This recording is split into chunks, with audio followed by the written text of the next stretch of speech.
kehidupan hati ni, akan sampai satu masa kita akan faham hidup ni tentang betapa sayangnya Allah pada kita.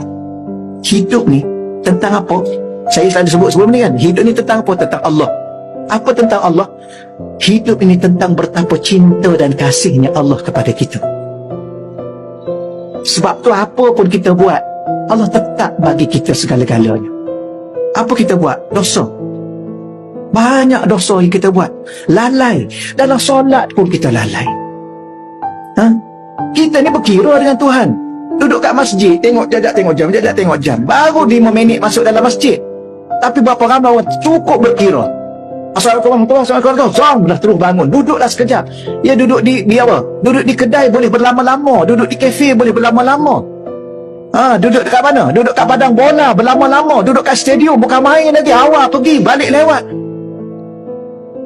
Tapi masjid tak datang.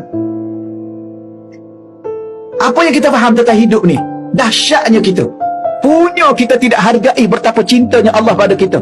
Dia bagi kita segala-galanya. Dia adakan kita, dia hidupkan kita, dia bagi rezeki pada kita, dia bagi keluarga pada kita, dia bagi segala apa yang kita happy. Sebab tu kan kita tanya soalan, hidup ni antara suka dengan sedih, mana banyak? Banyak suka.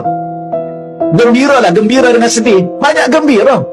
Sehat dengan sakit, mana banyak?